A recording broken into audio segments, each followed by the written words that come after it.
ലോകം വീണ്ടും ഒരു സാമ്പത്തിക അനിശ്ചിതാവസ്ഥയുടെ നിഴലിലാണെന്ന മുന്നറിയിപ്പുമായി അന്താരാഷ്ട്ര നാണയനിധി മുൻ ഡെപ്യൂട്ടി മാനേജിംഗ് ഡയറക്ടറും പ്രമുഖ സാമ്പത്തിക വിദഗ്ധയുമായ ഗീതാ ഗോപിനാഥ് രംഗത്തെത്തിയിരിക്കുകയാണ്. പശ്ചിമേഷ്യയിൽ നിലനിൽക്കുന്ന സംഘർഷാവസ്ഥ ഇന്ത്യയെ പോലൊരു വളരുന്ന സമ്പദ് വ്യവസ്ഥയെ എങ്ങനെ ബാധിക്കുമെന്നതിനെക്കുറിച്ച് ഗൗരവകരമായ നിരീക്ഷണങ്ങളാണ് അവർ പങ്കുവെക്കുന്നത്. യുക്രൈൻ റഷ്യ യുദ്ധം സൃഷ്ടിച്ച ആഘാതങ്ങളിൽ നിന്ന് ലോകം കരകയറുന്നതിനിടെയാണ് പശ്ചിമേഷ്യൻ പ്രതിസന്ധി ഇന്ത്യയുടെ ഇറക്കുമതി കയറ്റുമതി മേഖലകളിൽ ആശങ്കയുണ്ടാക്കുന്നത്. ഇന്ത്യയുടെ ഊർജ്ജ സുരക്ഷ പ്രധാനമായും പശ്ചിമേഷ്യൻ രാജ്യങ്ങളിൽ നിന്നുള്ള ഇറക്കുമതിയെയാണ് ആശ്രയിച്ചിരിക്കുന്നത്. രാജ്യത്തിന്റെ ആകെ ക്രൂഡ് ഓയിൽ ആവശ്യകതയുടെ ഭൂരിഭാഗവും ഈ മേഖലയിൽ നിന്നാണ് വരുന്നത് എന്നതിനാൽ ലോകത്തിലെ ഏറ്റവും തന്ത്രപ്രധാനമായ കപ്പൽ പാതകളിലൊന്നായ ഹോർമുസ് കടലിടുക്കിൽ ഉണ്ടാകുന്ന ഏത് ചെറിയ ചലനങ്ങളും ഇന്ത്യയെ നേരിട്ട് ബാധിക്കുന്നു. പശ്ചിമേഷ്യയിലെ നിലവിലെ സംഘർഷാവസ്ഥ ഈ പാതയിലൂടെയുള്ള ചരക്കു നീക്കത്തിന് വലിയ ഭീഷണിയാണ് ഉയർത്തുന്നത്. ഹോർമുസ് കടലിടുക്കിൽ തടസ്സങ്ങൾ ഉണ്ടാകുന്നത് ആഗോള വിപണിയിലെ എണ്ണവില കുത്തനെ വർദ്ധിപ്പിക്കാൻ കാരണമാകുന്നു.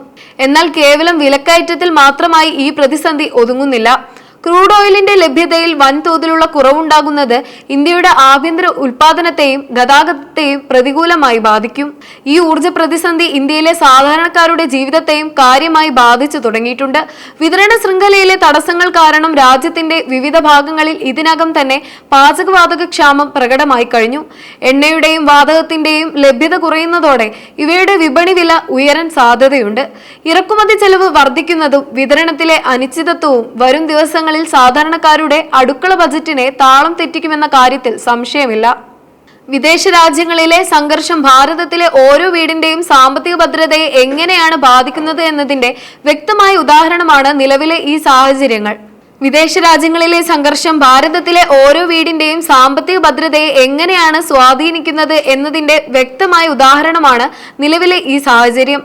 പശ്ചിമേഷ്യൻ പ്രതിസന്ധി കേവലം എണ്ണ ഇറക്കുമതിയിൽ മാത്രം ഒതുങ്ങി നിൽക്കുന്ന ഒന്നല്ല, മറിച്ച് മറ്റു പല അവശ്യ വസ്തുക്കളുടെയും നീക്കത്തെ ഇത് സാരമായി ബാധിക്കുന്നുണ്ട്. രാജ്യത്തെ കാർഷിക മേഖലയ്ക്ക് അത്യന്താപേക്ഷിതമായ വളം, സൾഫർ, ഹീലിയം തുടങ്ങിയവയുടെ ഇറക്കുമതി തടസ്സപ്പെടുന്നത് ഇന്ത്യയുടെ കാർഷിക ഉൽപാദനത്തെ പ്രതികൂലമായി ബാധിക്കാൻ സാധ്യതയുണ്ടെന്ന് ഗീതാ ഗോപിനാഥ് ചൂണ്ടിക്കാട്ടുന്നു. വളത്തിന്റെ ക്ഷാമം നേരിട്ട് ബാധിക്കുന്നത് കർഷകരെയാണ്. ഇത് വിളവെടുപ്പ് കുറയുന്നതിലേക്കും അതുവഴി വിപണിയിൽ ഭക്ഷ്യവസ്തുക്കളുടെ ലഭ്യത കുറയുന്നതിലേക്കും നയിക്കുന്നു. ഉൽപാദന ചെലവ് വർദ്ധിക്കുന്നതും വിതരണത്തിലെ അപര്യാപ്തതയും രാജ്യത്ത് വലിയ തോതിലുള്ള ഭക്ഷ്യവിലപ്പെരുപ്പത്തിന് വഴിയൊരുക്കുമെന്നും ഇത് സാധാരണക്കാരുടെ ജീവിത നിലവാരത്തെ സാരമായി ബാധിക്കുന്നുവെന്നും റിപ്പോർട്ടുകൾ വ്യക്തമാക്കുന്നു. ചുരുക്കത്തിൽ പശ്ചിമേഷ്യയിലെ സംഘർഷം ഇന്ത്യയുടെ കാർഷിക ഭക്ഷ്യ സുരക്ഷയ്ക്ക് മേൽ കരിനിഴൽ വീഴ്ത്തുന്ന വലിയൊരു സാമ്പത്തിക വെല്ലുവിളിയായി മാറിക്കഴിഞ്ഞു.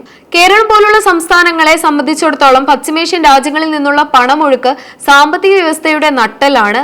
എന്നാൽ പശ്ചിമേഷ്യയിൽ നിലനിൽക്കുന്ന യുദ്ധസമാനമായ സാഹചര്യം പ്രവാസി ഇന്ത്യക്കാരുടെ നിക്ഷേപശീലങ്ങളെയും തൊഴിൽ സുരക്ഷയെയും ഗൗരവകരമായി ബാധിക്കുന്നുണ്ടെന്ന് ഗീതാ ഗോപിനാഥ് നിരീക്ഷിക്കുന്നു. ഭാവിയിലെ തൊഴിൽ സുരക്ഷയെക്കുറിച്ചുള്ള ആശങ്കകൾ വർദ്ധിക്കുന്നതോടെ നാട്ടിലേക്ക് പണം അയക്കുന്നതിലും നിക്ഷേപങ്ങൾ നടത്തുന്നതിലും പ്രവാസികൾ വലിയ മുൻകരുതലുകൾ എടുക്കുന്നു. ഇത് പ്രവാസി നിക്ഷേപത്തിൽ കാര്യമായ കുറവുണ്ടാക്കാൻ സാധ്യതയുണ്ട്. കൂടാതെ ഇന്ത്യയിൽ നിന്നുള്ള കയറ്റുമതിയുടെ വലിയൊരു പങ്കും ഗൾഫ് രാജ്യങ്ങളിലെ വിതരണ ശൃംഖലയെയാണ് ആശ്രയിക്കുന്നത്. ചരക്കു നീക്കത്തിലുണ്ടാകുന്ന തടസ്സങ്ങൾ കയറ്റുമതി മേഖലയ്ക്ക് വൻ തിരിച്ചടി ഉണ്ടാക്കുകയും ഇത് ഇന്ത്യയുടെ വിദേശ നാണ്യ ശേഖരത്തെയും അനുബന്ധ തൊഴിൽ മേഖലകളെയും പ്രതികൂലമായി ബാധിക്കുകയും ചെയ്യുന്നു. ചുരുക്കത്തിൽ പശ്ചിമേഷ്യയിലെ അസ്ഥിരത പ്രവാസികളുടെ ജീവിതത്തെ മാത്രമല്ല, ഇന്ത്യയുടെ പ്രത്യേകിച്ച് കേരളത്തിന്റെ സാമ്പത്തിക ഭദ്രതയെ തന്നെ വെല്ലുവിളിക്കുന്ന ഒന്നായി മാറുകയാണ്. യുക്രൈൻ റഷ്യ യുദ്ധം ആരംഭിച്ച സമയത്തെ അപേക്ഷിച്ച് പശ്ചിമേഷ്യയിലെ ഇപ്പോഴത്തെ സാഹചര്യം കൂടുതൽ ഭീകരമായ അവസ്ഥയിലേക്കാണ് നീങ്ങുന്നതെന്ന് ഗീതാ ഗോപിനാഥ് നിരീക്ഷിക്കുന്നു. ഹോർമുസ് കടലിടുക്കിലെ തടസ്സങ്ങൾ കൂടുതൽ രാജ്യങ്ങളെയും ഉൽപ്പന്നങ്ങളെയും ബാധിക്കുന്നുണ്ടെങ്കിലും ആഗോള വിപണിയിൽ ചില അനുകൂല ഘടകങ്ങൾ നിലനിൽക്കുന്നത് ആശ്വാസകരമാണ്. യുക്രൈൻ യുദ്ധകാലത്ത് കോവിഡിന് ശേഷമുള്ള വിപണിയുടെ പെട്ടെന്നുള്ള ഉണർവ് എണ്ണയ്ക്ക് വലിയ തോതിലുള്ള ആവശ്യകത സൃഷ്ടിച്ചിരുന്നു.